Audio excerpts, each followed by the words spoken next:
तीन बच्चे रिया, देव और गोलू स्कूल के बाहर खड़े होकर बात कर रहे होते हैं। अरे तुम लोगों को पता है, सपने में मैंने गांव के पास वाले जंगल में एक रहस्यमयी गुफा देखी। पर जंगल में तो कोई गुफा है ही नहीं।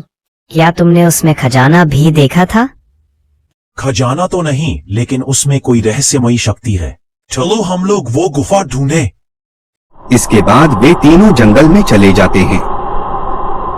अरे यार जल्दी जल्दी चलो, कितने धीमे हो तुम लोग। हम तुम्हारी तरह तेज नहीं चल सकते। और कितनी दूर चलना पड़ेगा? तभी उनको एक गुफा दिखाई देती है। क्या यही वो गुफा है जो तुमने सपने में देखी थी? हाँ यार, लग तो वैसी ही रही है।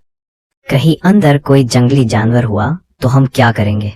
मुझे ये सब ठीक नहीं लग रहा है। अबे यार, तुम लोग इतना क्यों डर रहे हो?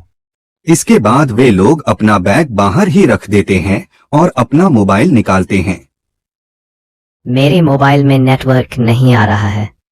हो सकता है गुफा की वजह से नहीं आ रहा हो। इसके बाद वे लोग गुफा में चले जाते हैं। ये गुफा कितनी अंधेरी और डरावनी है। रिया, तुम हमें डरा क्यों रही हो? डर तो मुझे भी लग रहा है। इसके बाद वे लोग अपने फोन की लाइट जला लेते हैं। वो देखो, दीवार पर कुछ बना हुआ है। ये तो किसी सीक्रेट बॉक्स के बारे में लिखा है। मुझे तो लगता है इसी बॉक्स में खजाना है। इसके बाद वे लोग बॉक्स ढूंढने लगते हैं। तभी रिया को सीक्रेट बॉक्स दिखाई देता है।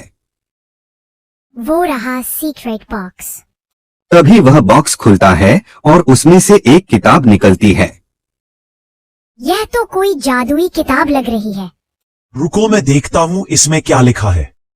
और फिर देव वह किताब पढ़ने लगता है जिसके अंदर कोई मंत्र लिखा हुआ था। अरे ये दीवार पर क्या बना हुआ है?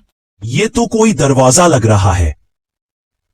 इसके बाद देव किताब वाला मंत्र दोहराता है और अचानक वह दरवाजा खुलता है। उसके अंदर से रोशनी आ रही होती है।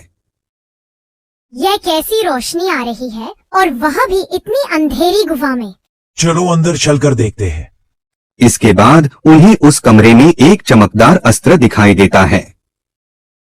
अरे ये तो वही चीज है जो मुझे सपने में दिखाई दे रही थी। ऐसा कहकर वह उस अस्त्र को पकड़ लेता है। उस अस्त्र की अग्नि गायब हो जाती है और उस अस्त्र में से बिजली जैसी किरणें निकलने लगती है और देव की आंखें भी चमकदार हो जाती है।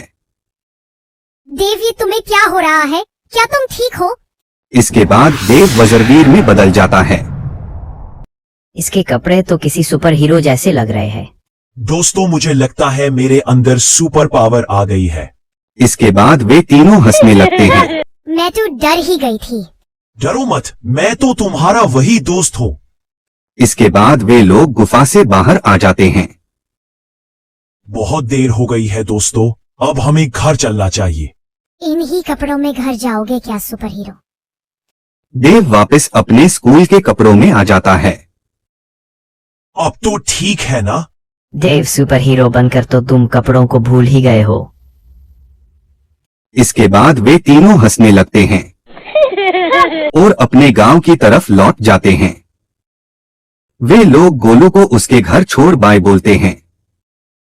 रिया और देव भी अपने घर की तरफ चल पड़ते हैं। रिया देव को बाय करती है और अपने घर चली जाती है। देव भी अपने घर चला जाता है। वह कमरे में बैठकर दिन भर की बात सोच रहा होता है। तभी अचानक उसे सपने में एक साधु दिखाई देता है जो देव से कहता है, ये समय सोने का नहीं है पुत्र। महागुरु देव को वज्र अस्त्र के बारे में बताता है और उसे शक्ति अस्त्र भी देता है।